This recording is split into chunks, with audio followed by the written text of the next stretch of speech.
Son las 9 de la mañana con 10 minutos de regreso luego de este comienzo musical de Enlace USACH y listos para saludar a quienes nos van a acompañar en el panel del día de hoy. Ya está con nosotros el director del programa de salud y bioética del Instituto Res Pública, Jorge Acosta. Lo saludamos. ¿Cómo estás, Jorge? Hola Rodrigo, muy buenos días. Un saludo para ti, para Tatiana y para todos nuestros auditores de Radio USACH. Igualmente, Jorge, gracias por estar acá con nosotros. Y ya lo señalaba Jorge, también nos acompaña la secretaria general de Revolución Democrática, Tatiana Urrutia. ¿Cómo estás, Tatiana? Muy buen día. Muy buen día, Rodrigo, Jorge y el equipo. Gracias pues a ambos, reitero, por estar acá con nosotros y poder ir tocando varios de los temas que están marcando la agenda. Ya iremos con los propuestos, pero como es habitual, vamos a ir con el tema del día para que también podamos analizarlo con ustedes, que tiene que ver con la discusión que se está dando en el Parlamento respecto a los temas de pensiones, pero particularmente esta figura de autopréstamo planteado por el Ejecutivo. Ya lo decíamos, la fórmula del Ejecutivo es de un autopréstamo de $1.000.000 desde los 55 años en el caso de los hombres, 60 de las mujeres, con devolución además, y ha surgido también la indicación de algunos parlamentarios de subir este monto a 5 millones. Queremos saber en particular cómo ven también esta figura, tomando en cuenta también las experiencias que hubo anteriormente con el tema de los retiros. Son figuras completamente distintas, pero a muchos se les viene a la mente aquello. Jorge, parto contigo para ir revisando también uno de los puntos que ha estado marcando la discusión previsional en el Congreso. Bueno, sin duda que es una muy mala noticia para el país que se avance en iniciativas legislativas que al menos recuerden o se parezcan a lo que fue los retiros del 10%. Esta debe ser de las políticas públicas más perjudiciales para todos los chilenos que hasta el día de hoy estamos sufriendo. Se ha celebrado que recién el año 2023 estamos cerrando con una inflación menor al 4%. El año pasado tuvimos más de 12%. Es decir, estamos todavía viviendo una situación muy, muy difícil desde el punto de vista de la inflación, porque todos los expertos, los economistas, todos los técnicos sostuvieron que un ingreso tan abundante de recursos a la ciudadanía de manera tan masiva, ¿cierto? Como lo que se produjo luego de los retiros, en torno a los 40.000, 50.000 millones de pesos, más los aportes fiscales adicionales, ¿cierto? A propósito de las medidas para el coronavirus, hicieron que se disparara la inflación. Entonces, literalmente fue pan para hoy y hambre para mañana, porque no han subido los sueldos, no ha crecido la economía, el país está estancado y estamos pagando, digamos, durante varios años una mala decisión populista. Muchos hicieron campaña, ¿cierto?, para mantenerse hoy día en el Congreso a punta de la promoción de los retiros. Y sin duda que fueron muy populares, salían en todos los matinales, los entrevistaban, la gente los reconocía en la calle. Pero yo le pregunto a todas las personas que hoy día ven cuánto cuesta el pan, cuánto cuesta el aceite, cuánto cuesta el arroz, cuánto cuesta llegar a fin de mes, cuánto dura un billete de 20.000 pesos cuando uno va a la feria o al supermercado. Antes podía comprar un montón de cosas con 20.000 pesos y ahora no alcanza para nada. ¿Por qué? Bueno, producto de la inflación. Entonces, que de nuevo diputados populistas quieran ampliar este autopréstamo y el gobierno no quiere reconocer que todavía eso significa, ¿cierto?, que puede ser utilizado como una especie de retiro del 10% 2.0, es muy grave, es muy perjudicial, porque por un lado estamos diciendo que queremos aumentar las pensiones, que hay que aumentar la cotización, y por otro lado hay medidas como esta que ciertamente son populistas, que no tienen ningún otro objetivo, que van a disminuir las pensiones y que van a traer además inflación y perjuicios económicos para todos los chilenos. Ahí teníamos la visión de Jorge. Tatiana, en tu caso, ¿cómo ves también la discusión que se está dando en torno a este tema? Ahí mencionábamos las características del proyecto. También hay un dato que tiene que ver con que no puede superar este millón que pueden sacar algunas personas. No puede superar el 5% del total ahorrado, tampoco las 30 UF. También ahí está ese factor y ya lo decíamos, hay devolución, cuotas calculadas como el 2% de las remuneraciones y rentas imponibles de la afiliado, algunos de los factores también para sumar a lo que es la conversación. Tatiana, te escucho. Sí, bueno, en esta materia el ministro Marcel ha sido claro que justamente más allá de los eslogans, que aquí hay medidas puntuales que apuntan justamente a que esto no sea un autopréstamo oculto o con otro nombre, porque entendemos también, y así lo ha expresado el gobierno, lo perjudicial que sería un tercer retiro. Entonces, y entendiendo también que esto es una medida muy populista, es una medida que además muchos de nosotros hace tiempo sobre el retiro Mm, del 10% lo empujamos, entendiendo también lo que significa. Yo creo que hoy día vemos los efectos, entendiendo también que en el momento en que se hace eso, más allá de una medida populista, tenía que ver con una situación país, donde la gente, donde el gobierno no daba soluciones y obviamente yo creo que ninguna persona quiere que la gente retire sus fondos o que los saque, aunque sea con este mm. préstamo, entendiendo que eso va a ser perjudicial para su vejez, pero en el momento, primero, como cuando nace esta idea, cuando se empuja durante el estallido, tiene que ver, o sea, durante la pandemia, post-estallido, Mm. tiene también con una solución o una no solución que del gobierno en ese momento y una necesidad de las personas real y concreta, cero populismo, quienes vivimos también como esa situación junto a la gente, lo tenemos claro, había situaciones complejas. Y bueno, ha sido complejo después cerrar esa ventana y esto es una oportunidad que también nos invita a tener una medida más responsable, pero también entendiendo la situación momentánea del país. Esto no es un retiro encubierto. Mm. Disculpen, es que estoy Sí. enferma. El tiempo y las condiciones en que se efectúa y se devuelve tiene mucho que ver con esta responsabilidad que se le demanda en este momento. Por ejemplo, hay precauciones de personas Mm. que están a cierto tiempo de jubilación, justamente los datos que dabas tú sobre los porcentajes, y esa medida nosotros creemos que apunta efectivamente a una solución intermedia, que es una demanda que sabemos que es real, que la gente apunta a aquello, entendiendo como el escenario que se vio en los últimos años y aquí es una medida responsable que propone también el gobierno y también comparto que en el Congreso muchas veces estas cosas se pretenden expandir o se pretende Mm. profundizar en medidas que hasta ciertos límites son responsables y el llamado es ahí a todo el Congreso efectivamente a tomarse esta medida Sí. seriamente más allá de los réditos que le pudiera traer a cada uno. Nosotros dejamos abierta entonces también la posibilidad de que, tal como lo hizo Tatiana, como lo hizo Jorge, puedan comentarlo en nuestras redes sociales y nuestro WhatsApp. Nos vamos a los temas propuestos y nos quedamos con las repercusiones que sigue habiendo respecto a las reuniones de secretarios de Estado en la casa de Pablo Salaquet. Sin ir más lejos, la Contraloría General de la República ofició a 6 ministerios tras estas reuniones. Es algo que se dio a conocer, sin ir más lejos, durante la jornada del día de ayer. Se trata de las carteras de Interior, Trabajo, Agricultura, Relaciones Exteriores, Economía y Medio Ambiente, cuyos titulares reconocieron haber mantenido diferentes encuentros. Según consigna BioBio, el ente contralor confirmó que el pasado viernes se enviaron los oficios a dichas reparticiones y desde aquella fecha se tiene 10 días hábiles para responder. Es lo que está ocurriendo en el marco de este tema, que ha traído consigo también muchos comentarios, mucho debate en torno a los temas éticos a la hora de pensar el aspecto de los lobbies. Y bueno, queremos entrar también en esta temática con nuestro panel, con los antecedentes que ya se están manejando y particularmente con el escenario que se configura en Contraloría. Jorge, parto contigo. ¿Cómo has estado siguiendo este tema? Mira, había un diputado que el año 2014 escribió en Twitter: mi respaldo a esta iniciativa. Es necesario regular el lobby en Chile. No se puede seguir haciendo política en secreto. Adivinen quién es. Sí, adivinaron. Gabriel Boric Font, el 6 de enero de 2014. Aquí el problema no es que las personas puedan defender ciertos sus intereses o las empresas puedan defender sus intereses o que las asociaciones sociales puedan defender sus intereses, porque todos los días sucede esto, que hay reuniones que se piden distintos grupos con las autoridades, con los parlamentarios, con el ejecutivo, ¿cierto? Con los alcaldes también y con los concejales. Eso sucede todos los días y está Mm. muy bien que las personas manifiesten su opinión sobre distintas normas y iniciativas.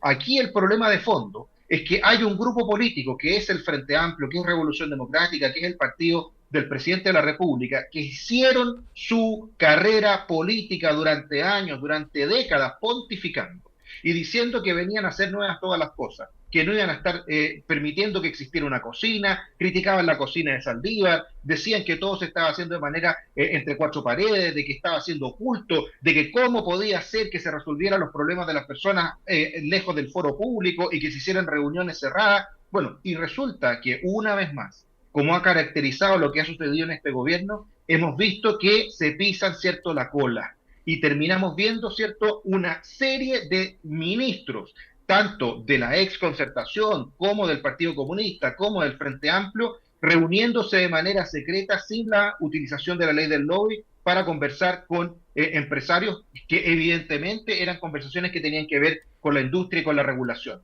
No hay ningún problema que esto se dé. El problema es el doble estándar del Frente Amplio. El problema es el doble estándar de este gobierno. El problema es el doble estándar que no cumple lo que el propio presidente de la República exigió cuando era diputado y que no cumplen ahora sus ministros cuando es presidente. Eso es lo grave, eso es lo complejo, porque es súper fácil sentarse, ¿cierto?, a pontificar, pararse a pontificar cuando se está en la oposición y cuando se está en el gobierno, borrarlo con el codo, que es lo mismo que mencionaba Tatiana a propósito del 10%. O sea, dejemos de dar ese argumento porque no es verdad que era que nos habían dado recursos o que era que la situación era muy grave, porque si es por eso, hoy día la situación también es grave. O me van a decir que la economía está mejor que lo que estaba cuando estábamos en medio de la pandemia. No está mejor, el país no ha crecido nada, no va a crecer nada en 2023.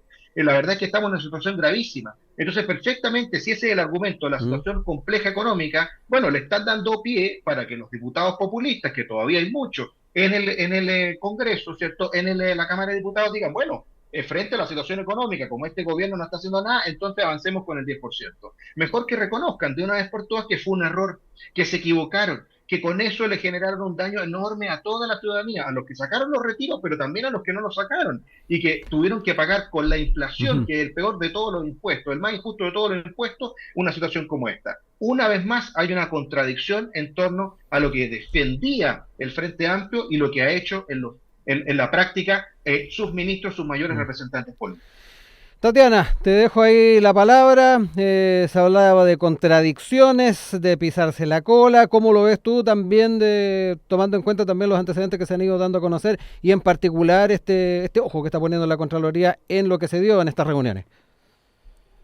Sí, primero, como se hizo mención recién a lo que pasó el año 2020, con la pandemia, yo quiero como ser clara, me tocó trabajar en el Congreso, pero también trabajaba a nivel territorial. Bueno, la gente no podía salir de sus casas, efectivamente la gente no podía trabajar. Sectores medios no tuvieron que comer, se organizaron con ollas comunes. Como no es una situación solamente que se ve en los números a nivel de economía nacional, que podemos coincidir que o sea, no hay debate sobre los números y Sí. estadísticas, pero la realidad en el 2020 es que la pandemia hizo que la gente dejara de salir y dejara de tener un presupuesto. Entonces eso no es imaginario ni un populismo, es algo real, es algo que está en antecedentes, es algo que salió en las noticias y algo que vivimos en la realidad y que desde el Congreso también se evaluó constantemente. Entonces, como también para rebatir ese Mm. punto. Segundo, como respecto al tema de lobby, creo que hay que poner en perspectiva varias cosas. Chile es uno de los pocos países que en Latinoamérica tuvo a tiempo una ley de lobby o de gestión de intereses y desde el 2014 hay un seguimiento que se puede hacer a través de una página, una plataforma Mm. donde uno puede efectivamente ver esto. Yo, más allá de las críticas que pueden existir, partamos como reconociendo que en Chile efectivamente hoy día tenemos una ley que es de las primeras en Latinoamérica.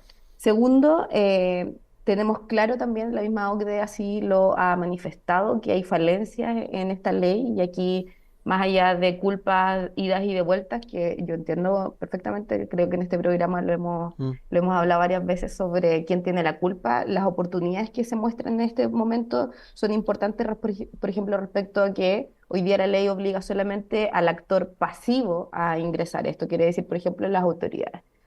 La ley, por ejemplo, hoy día podemos discutir, debería ser obligatoria también para los activos, que son los lobistas y los generadores, o sea, como los gestores de estos intereses. Ahí hay una oportunidad importante que sin duda, más allá, o sea, insisto, están bien las críticas, pero creo que también es importante proponer y caminar y ojalá la voluntad de todos los sectores a avanzar en una mejora de esta ley.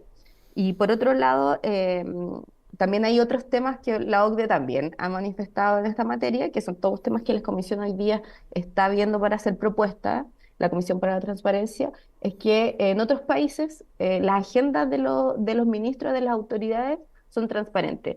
Hoy día nosotros conocimos a posterior, tenemos acceso, pero ahí en ese momento Mm. en otros países también la agenda pública de los ministerios está abierta a la ciudadanía.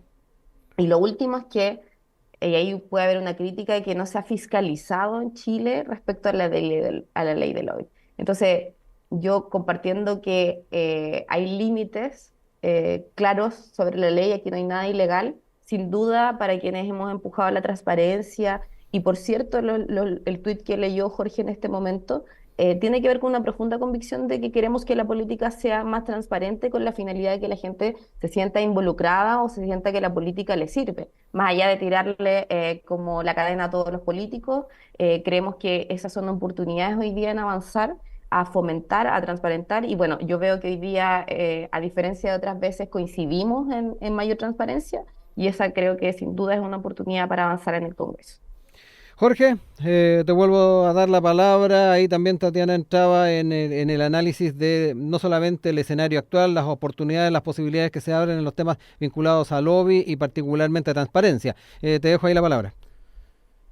Bueno, sí, ciertamente lo que falta desde el Frente Amplio es la autocrítica. O sea, uno puede escuchar muchas explicaciones, muchas razones, pero muy poca autocrítica, y eso caracteriza a muchos de los actores políticos de este conglomerado. Lo vimos, por ejemplo, ahora, ¿cierto?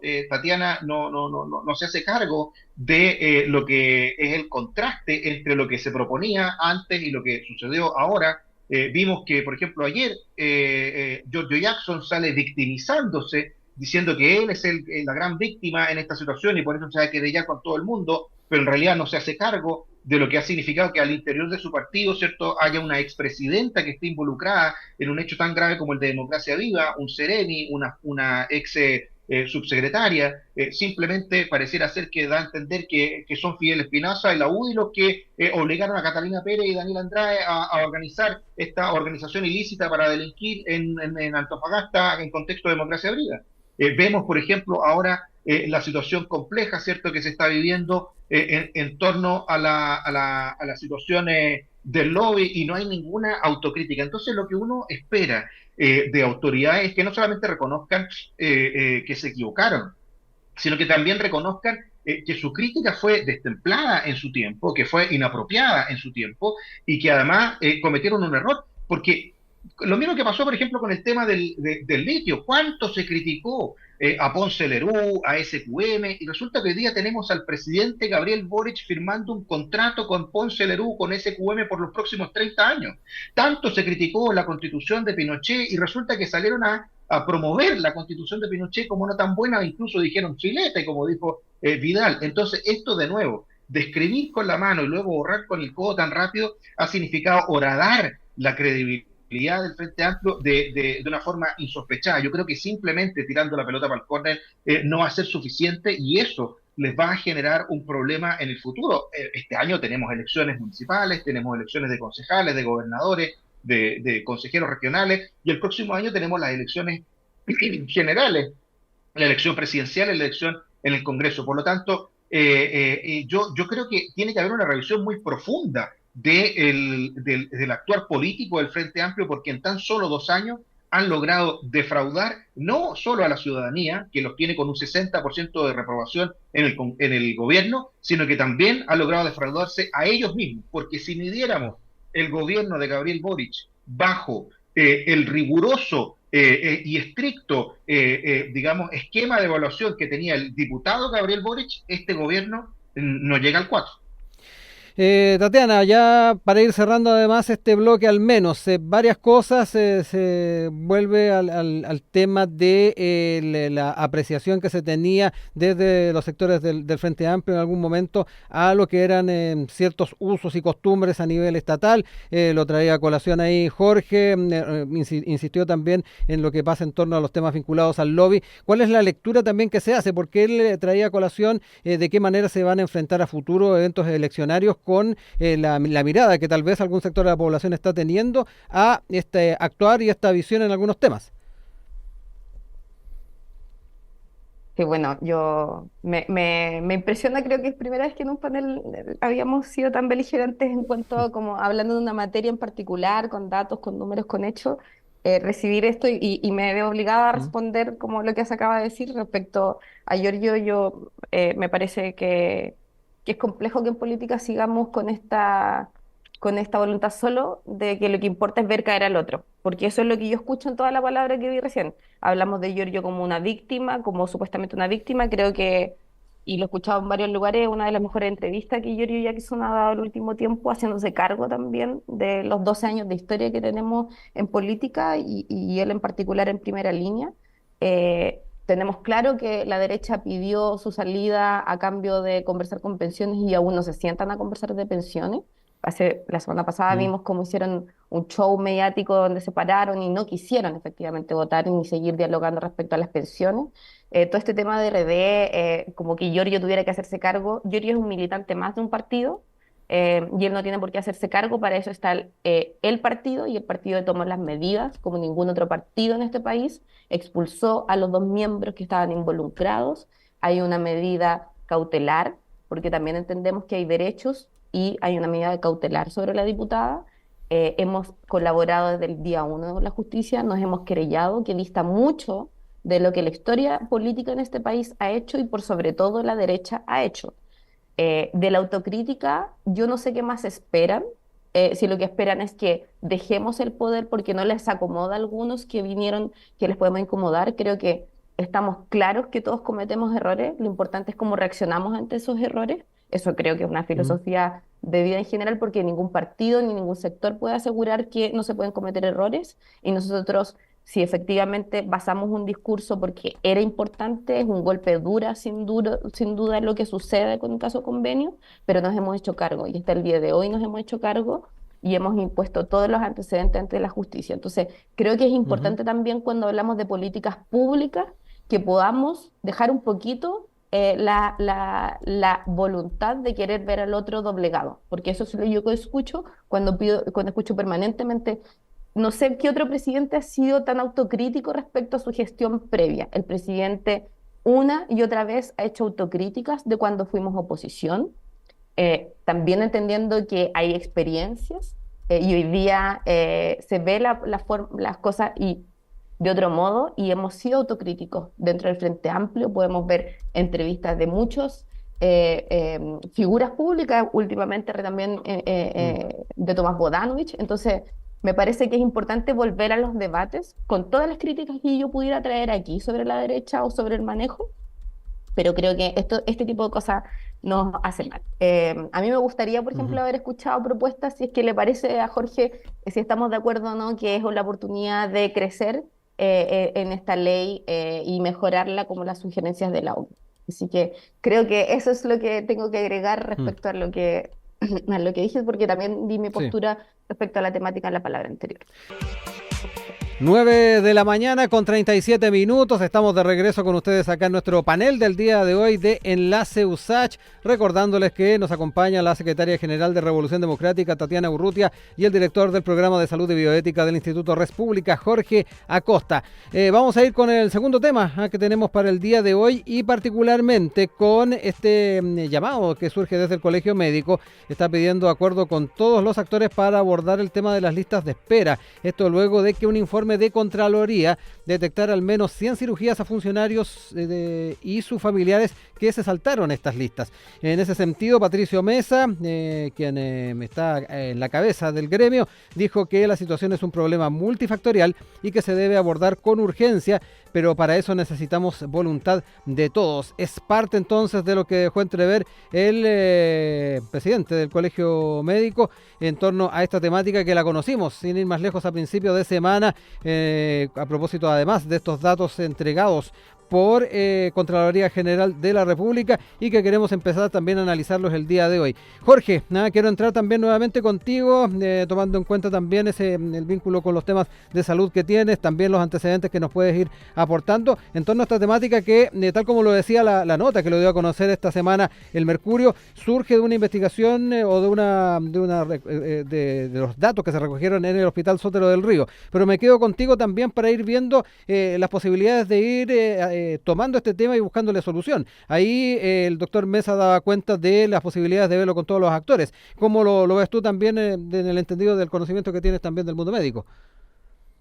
Bueno, la situación de lo ocurrido, ¿cierto?, en el Hospital Sotero del Río es especialmente grave e indignante porque hoy día tenemos cerca de 2,7 millones de chilenos esperando por alguna atención, ya sea por atención con especialista, por cirugía o por atenciones GES retrasadas que se han multiplicado por 10 desde antes de la pandemia. Por lo tanto, que existan algunos beneficios, privilegios, prebendas, solamente justificadas porque son familiares de los funcionarios que pueden saltarse la lista y atenderse antes, es una verdadera bofetada en la cara para estos 2,7 millones de chilenos que todavía están esperando, la mayor parte de ellos por más de un año, por una atención digna en el sistema estatal. Lamentablemente, creo yo, el análisis que hace el presidente del Colegio Médico, el doctor Patricio Mesa, es un poco insuficiente, diría yo, porque él da a entender que entre otras cosas, es un problema de recursos. Dice, para los 2,6 millones de personas que están en lista de espera se requiere presupuesto, pero no es solo presupuesto lo que se requiere, porque en los últimos años se ha aumentado un 50% el presupuesto de los hospitales, pero apenas se ha aumentado un 5% la producción. Es decir, tenemos un grave problema de incentivos. En un mismo hospital, los mismos funcionarios, los mismos médicos, enfermeras, arsenaleras, secretarias, técnicos de enfermería, que en la mañana están con un régimen laboral arcaico, que no tiene incentivos adecuados, pueden resolver 2, 3 cirugías. Cuando se cambia el sistema de incentivos y se hace por sistemas de producción, en la tarde vemos que pueden operar 6, 7, 8, 9 personas, el mismo pabellón, las mismas personas. Por lo tanto, evidentemente hay un problema de incentivo, hay un problema para resolver los problemas. No existe, digamos, un esquema que esté centrado, como dicen muchos, porque todos se llenan la boca diciendo vamos a promover un sistema centrado en la persona. No, aquí lo que han hecho lamentablemente es un sistema centrado en entregarle más recursos a un sistema estatal que no necesariamente ha resuelto los problemas. Ahora, tenemos ejemplos recientes de políticas públicas orientadas en la complementariedad público-privada, como por ejemplo el enfrentar, ¿cierto?, la crisis de la pandemia, del COVID-19, cuando se hizo una verdadera red integrada COVID-19, donde lo mejor del sistema estatal y lo mejor del sistema privado se pusieron a disposición de todos los chilenos y a ninguna persona que lo necesitó le faltó un ventilador mecánico. Y eso es un orgullo no solamente de un gobierno, sino que de todos los chilenos y de todos los funcionarios. Frente a la enorme crisis de la espera más alta en la historia que tenemos en el sistema estatal, ¿por qué no hacemos eso?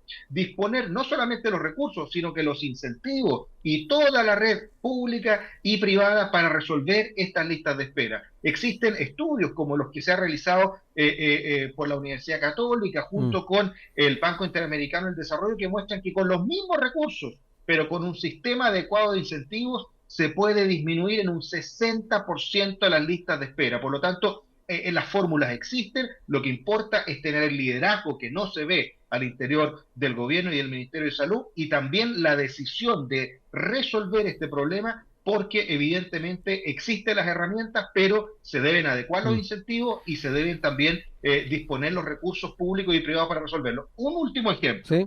En la reciente discusión del presupuesto, la ministra de Salud informó que teníamos 70.000 personas en espera de atención GES, como dije, 10 veces más que lo que había antes de la pandemia. Bueno, ¿cuántos recursos se dispusieron para resolver el GES? Tan solo para 20.000 atenciones. Nos vamos a acostumbrar a tener un stock de 50.000 personas esperando y no cumpliendo la ley que obliga a entregar una prestación en cierta cantidad de tiempo, como es la ley del GES. Por lo tanto, esta situación es gravísima y se debe resolver. Tatiana, voy contigo ahora. Hay varios puntos que dejó en la mesa Jorge en lo que tiene que ver también con la gestión que se está haciendo en el sistema público. Habló de los incentivos que se puedan entregar a quienes están realizando estas labores, también tomar en cuenta el poder tomar o hacer propio el apoyo del mundo privado para enfrentar el tema de las listas de espera. También para entregar también un contexto extra, la ministra de Salud, Jimena Aguilera, obviamente en su momento tildó impresentable, grave también lo que ha ocurrido en el Hospital Sotero del Río y dio cuenta entonces de que se van a llevar adelante también las medidas administrativas correspondientes en lo que tiene que ver con este caso. Tatiana, ahí te escucho para también saber cómo lo estás observando tú y más aún desde la perspectiva de cómo desde una perspectiva estatal, administrativa, se puede estar haciendo frente a esta dificultad.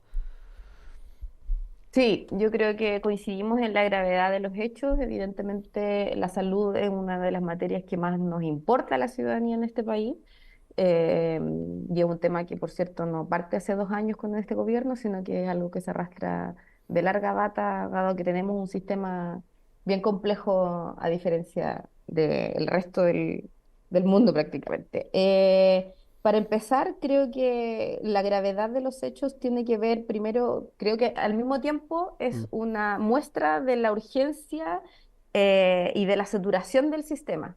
Eh, Sin con ello justificar de ninguna manera lo que ha sucedido, porque ujú, eso, además de ser un acto aberrante como para la confianza de las instituciones, una injusticia, pero por sobre todo una injusticia al resto de las otras personas que estaban en esos lugares en la ujú, lista de espera mucho más arriba. Eso yo creo que es la principal gravedad, pero en segundo plano también aquí hay un golpe duro a la institución.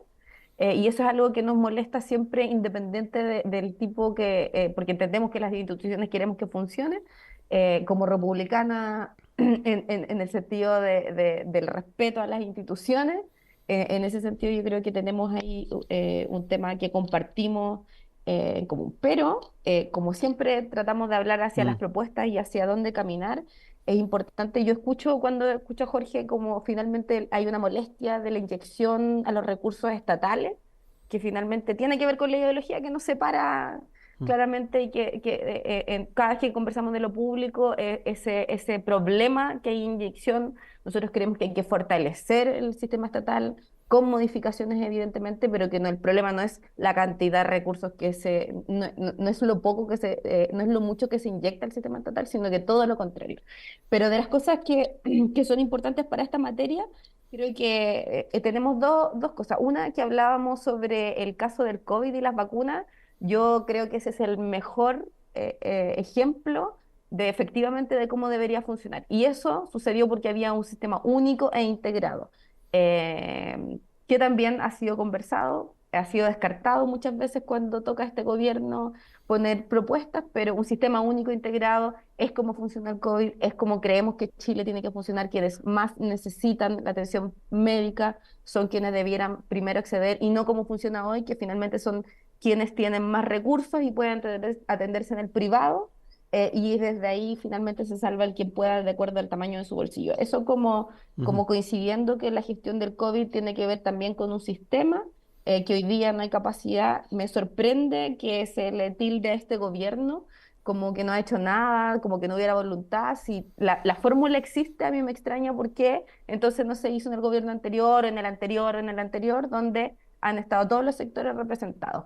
Un tema de lista de espera, creo que han habido momentos históricos mm, donde siempre se ha hablado, hay personas que han crecido respecto a esto, hay mentiras que ciertos ministros han dado por televisión y que luego se han desmentido. Entonces este no es un tema de este gobierno, la voluntad existe. Pero sin duda, eh, también para no solamente tiene que ver, vamos a esperar lo que dice Contraloría, hay que sin duda mejorar la mm, gestión de esto, pero sin duda lo que necesitamos es más recursos. Y para tener más recursos, que no hay un fuente donde, no hay un árbol donde crezca la plata para poder financiar esto, necesitamos avanzar a un pacto fiscal. Y ese pacto fiscal tiene que ver con las demandas prioritarias de la ciudadanía y esto sin duda es una prioridad. Entonces aquí otra vez una oportunidad para que el Congreso se ponga de acuerdo, para que avancemos. Ya recordemos que este pacto fiscal la derecha una vez lo rechazó, hoy día no ha mostrado muchas diferencias, pero ha costado muchísimo llegar a avanzar. Se tiene que ver mm, también con la discusión que vimos antes. Entonces, otra vez, dejo en la mesa que aquí hay una oportunidad para avanzar en un pacto fiscal que recaude más fondos, que pueda, evidentemente, en una compañía a la mejora de las sí. instituciones. Estamos esperando la respuesta de la Contraloría y vamos a ver Mm. también que sucede, pero lo condenamos tal como lo ha hecho la ministra y como lo hacemos cada vez que las instituciones se ven vulneradas. Jorge, par de cosas que quiero también dejar planteado a propósito de lo que nos señalaba Tatiana. Surge el tema del pacto fiscal. Nos surge también, surge en la discusión en varias oportunidades. Quiero entrar en eso contigo, pero además a propósito de lo que planteaba respecto a los años en que esto ha sido un tema complicado, el tema de las listas de espera, importante también saber cómo lo observas hacia atrás. Se recordaba, me imagino que aludía Tatiana a Jaime Mañalich a propósito del tema de las listas de espera, pero ir un poquito más en la interna. ¿Qué es lo tan complicado que puede tener un gobierno X para poder generar efectivamente un funcionamiento más eficiente de lo que son funcionarios y funcionarias quienes están efectivamente en los hospitales y en los centros de salud? Son dos temas que te dejo ahí para que podamos también tratarlos. Mira, lo primero y más importante es que el gobierno tenga un diagnóstico adecuado y no sea Mm. autocomplaciente. Lo que hemos visto en este gobierno es que, digamos, consistentemente en cada informe trimestral que han entregado de las listas de espera, se han dedicado a decir que está todo fantástico porque se ha reducido la mediana de espera, porque se han reducido en algo los promedios, pero resulta que cuando tú tienes un grupo que cada vez crece más, Mm. evidentemente la mediana va a bajar y el promedio va a bajar porque cada vez llega más gente nueva que la vieja que sale. Entonces es hacerse trampa en el solitario con una especie de acrobacia estadística que va a hacer que todo parezca fantástico, pero el número de personas que están en lista de espera va creciendo cada vez más. Por lo tanto, si el propio enfermo no es capaz de reconocer que está en un problema, que está con una enfermedad, es difícil que lo pueda tratar. Y aquí el gobierno no está reconociendo que tenemos un problema gravísimo y está siendo muy autocomplaciente. En segundo lugar, efectivamente, gobiernos anteriores, el gobierno anterior hizo un esfuerzo realmente extraordinario a propósito de lo que significaba la pandemia del COVID-19 y no lo hizo solo. Lo hizo con la ayuda de todos los funcionarios de la salud, lo hizo con todos los hospitales del Estado, lo hizo con toda la red de atención primaria, lo hizo con todas las clínicas que dispusieron también los centros sanitarios. Se adelantaron la construcción de hospitales, se trajeron las vacunas a tiempo y no se perdieron ni se botaron a la basura como se informó ahora los 2 millones de vacunas que tiró a la basura este gobierno. Se hicieron la red de laboratorios para la PCR del COVID, es decir, hubo un esfuerzo extraordinario y se logró. Bueno, se puede hacer un esfuerzo equivalente frente a la pandemia que tenemos hoy día de las listas de espera. Y eso significa que el gobierno decididamente tiene que organizar todos sus esfuerzos para que las personas puedan resolver sus problemas. Pero lamentablemente eso no lo vemos, vemos simplemente una constatación, una notificación, se nos entrega cada 3 meses la cantidad de personas que están en lista de espera, todos se abrazan y se felicitan porque la mediana y el promedio está bajando, pero nadie ve lo grave que significa que cada vez haya más personas en la lista de espera. ¿Y cómo se resuelve eso? Bueno, se resuelve de una vez por todas poniendo los incentivos correctos. Hoy día los incentivos son simplemente a marcar tarjeta, a estar, a asistir, pero no a la cantidad de personas que yo atiendo, a la cantidad de problemas que yo resuelvo, a la cantidad de pacientes que resuelven sus problemas de salud. Se cree, ¿cierto?, que entregándole más recursos al sistema estatal se fortalece digamos, la posición de los pacientes, pero muchas veces no es así,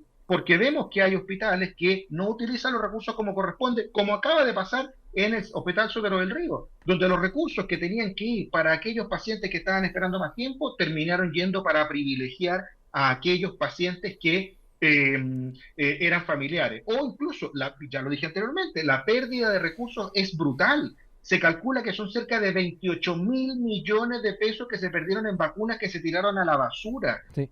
Jorge, La perdón. subsecretaria de Salud Pública Jorge, simplemente habló de una merma y son sí. casi 3/4 de lo que ahorró la Teletón. Sí. Jorge, un paréntesis a propósito de los incentivos, ¿por dónde va eso? ¿Una negociación sectorial? Porque sabemos que también desde la perspectiva gremial de los funcionarios hay momentos para poder ir tratando esas temáticas. ¿Cómo va eso? Yo creo que aquí lo que hay que hacer es poner, ¿cierto?, un sistema de incentivos distinto para que las personas, ¿cierto?, que trabajan en el sector público tengan el incentivo a atender la mayor cantidad de personas, a resolver la mayor cantidad de problemas, porque aquí los recursos tienen que ir para las personas, para los usuarios, para los 16 millones de personas que están en FONASA y no simplemente para las prebendas que pueda tener uno que otro líder sindical. Aquí lo que hay que hacer es entregar los recursos a los pacientes, a los enfermos y no simplemente entregarlo de forma histórica porque siempre se ha hecho así, porque se ha hecho sin tener los resultados que puedan resolver los problemas de las personas. Ya lo dije anteriormente, se ha multiplicado por Mm. un 50% los ingresos a los hospitales, pero la producción ha sido solamente el 5%. Y no lo digo yo, lo dice la Comisión Nacional de Productividad. Es inexplicable que en un pabellón en la mañana se operen 3 pacientes y en la tarde se operen 6, 7, 8 o 9, o que en una clínica, ¿cierto? También los mismos médicos que están atendiendo en el hospital, o en el hospital operen 3 y en la clínica operen 6, 7, 8, 9. No se entiende, es simplemente un problema de incentivo. Tatiana, nos quedan los últimos minutos de panel, ahí te dejo también para ir cerrando la idea y cerrando además este tema. Bueno, primero, como recordar que esto tenemos que esperar la respuesta de Contraloría Ujú. para saber qué pasó, más allá de imputar, porque leo que se le imputa a dirigentes sindicales, esto no tenemos idea bien quiénes son esos funcionarios involucrados. Segundo, también quiero hacer una defensa a los trabajadores de la salud, porque pareciera que llegan y trabajan cuando quieren, como quieren, cuando se habla como lo único que le hacen es marcar. Bueno, al parecer Jorge no conoce el sistema público, no tiene idea de la demanda y el estrés laboral que tienen los funcionarios de la salud pública que han dado, yo me atendí en el sistema público, he estado hospitalizada en la posta central y he quedado admirada como la capacidad y la vocación de servicio público que tienen finalmente quienes están ahí y no se van al sistema privado donde ganarían mejor, tendrían mejores horarios. Creo que es sumamente injusto generalizar por un hecho puntual los funcionarios de la salud. Lo que tenemos es un sistema precario, muchas veces infraestructura precaria y muchas veces una cantidad de personas que no da el basto y compararlo con una clínica donde es absolutamente distinto el funcionamiento me parece injusto y me parece súper injusto a los trabajadores traspasarle aquella función. Tenemos claramente quienes están en el servicio público tienen una vocación muy importante y viven en estrés que ya quisiera uno que no vivieran quienes atienden la salud. Y creo que es importante poner el foco en el problema y no culpar a los funcionarios que lo dan todo. Segundo, este gobierno ha tomado medidas efectivas, extendiendo los horarios, justamente lo que estamos hablando, atendiendo fuera de los horarios laborales, extendiendo horarios los fines de semana, y eso tiene que ver con voluntad. Yo aquí, Jorge dijo que el gobierno anterior lo hizo perfecto y le funcionó súper bien. Yo, esta lista de espera no es de estos 2 años, por si acaso. Creo que es importante también no sentar titulares que no tienen sustento. Y por último, creo que también hay iniciativas, bueno, yo soy municipalista, lo hemos dicho en otras ocasiones, tiene que ver con medidas que también hay ciertos servicios públicos que dependen de los municipios y, por ejemplo, acá en Maipú, eh, el alcalde Bodanovich ha tomado gestiones que se caracterizan además por sus buenas gestiones, han logrado que los CEFAM a obtener más recursos con la inscripción de personas que puedan atenderse en el servicio público, con planes activos de ir a buscar, hoy día tienen más recursos, han podido abrir los fines de semana, han podido contratar más personal, entonces dentro de esa holgura que permite el sistema público hoy día, con los pocos recursos, y volvemos, aquí es importante el pacto fiscal para llevar de buena manera los recursos que necesitan para responder a las necesidades.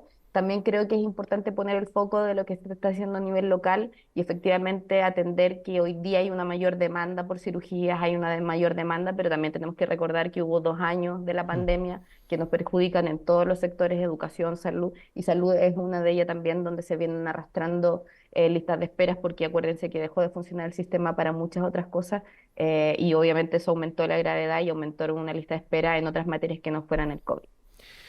Jorge Acosta, Tatiana Urrutia han estado con nosotros en nuestro panel de esta jornada. Un abrazo a ambos. Nos estamos reencontrando pronto para seguir tratando los temas país. Que estén muy bien. Chao, Rodrigo, Gracias. gracias.